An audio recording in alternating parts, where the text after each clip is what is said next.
खुलुमबाय times of Bodoland नायगिरि नोंथांमोनखौ जोंनि बे गोदान भिडिअ बरायनाय थाबाय आंनि मुङा मुस्रि धनन्जय रामसियारि नैबे आदाया मोनसे प्रब्लेमाव गोग्लैदों स' आदा नोंथाङा फोरमायनो हागोन ना मा प्रब्लेमाव गोग्लैदों आंनि हिन्जावा दाख्लै जानुवारि 8 थारिखआव गोमानानै दङ दा माहाय दं मिन्थिया आंहा फिसा हिन्जाव दं फिसा हिन्जावा गाबबाय थायो नागिरबाय थायो दा नांफिनगौ आंनो बे हिन्जावखौ फिसाजोनि बैसोआ बेसेबां 5 बोसोर जाबाय 5 बोसोर जाबायना नोंथांमोना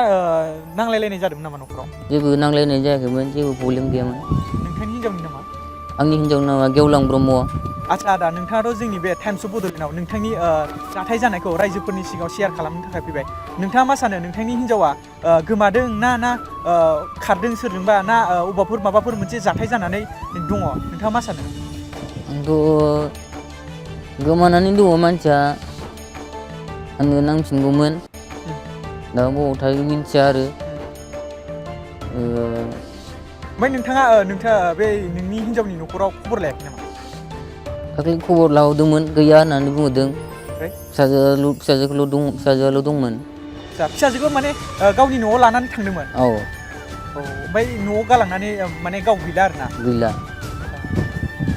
दा नागिरनानै गाबबाय थायो फिसाजोआ बिमाखौ ओमफ्राय नोंथाङा रायजोफोरनियाव मा खावलायनो सानो जाहाथे माने बबावबाफोर नुयोब्ला खोन्थाहरबानो जाबाय आङो नांफिनगौ बे हिन्जावखौ जाहाथे माखौ दुखु मोननानै थांखो आंबो मिथिला मा सानखो जाहाथे बबावबाफोर नुफ्लांबायोबा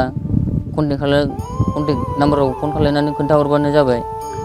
आंनि हिन्जावनि फट'खौ नोंथांमोननो होखाबाय जाहाथे स्क्रिनाव हगारना होदो हगारनाय सावगारिनि हिन्जावा बेनो जाहाथे नोंथांमोना नुनानै खोन्थाहरो बेनो दा आंनि बुंनाया आच्छा नोंथांमोनाथ' मिथिखाबाय नैबे आदाना गोबां दुखुआव दङ बिथांनि हिन्जावा थांनाय जानुवारिनि 8 अक्ट'खालि गोमानानै दं बिथांनि हिन्जावनि फट'खौ जोङो स्क्रिनावनो होना होगोन आरो नोंथांमोना बे स्क्रिनाव होनाय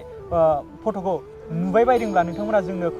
स्क्रिनाव होनाय नैबे कन्टेक्ट नाम्बाराव कल खालामनानै फोरमायहरनो हागोन आरो जोंनि कन्टेक्ट नाम्बारखौबो जोङो स्क्रिनाव होनानै होगोन स' नोंथांमोना बे गोमानाय सुबुंखौ अबावबाफोर लोगो मोनबाय बायदोंब्ला अननानै जोंनो फोरमायहरबानो जाबाय जाहाथे नैबे आदाया गावनि बिसिखौ मोनफिनो स' थेंक इउ स' माच भिडिअखौ नायनायनि थाखाय नोंथांमोना भिडिअखौ शेयार खालामना होबानो जाबाय जाहाथे बिथांनि हिन्जावखौ नागिरनानै मोनफिनो खुलुमबाय आं खेबसेबाव बुंहरबाय आंनि नामा रिस्तु कुमार ब्रह्म आंनि हिन्जावनि मुङा गेवलां ब्रह्म आंनि गोसो गोथारै दमासि फोरबोआव खुलुमहरनाय बावहरनाय थाबाय जाहाथे नोंथांमोना नुयोब्लानो बे कन्टेक्ट नाम्बाराव हरनो हागोन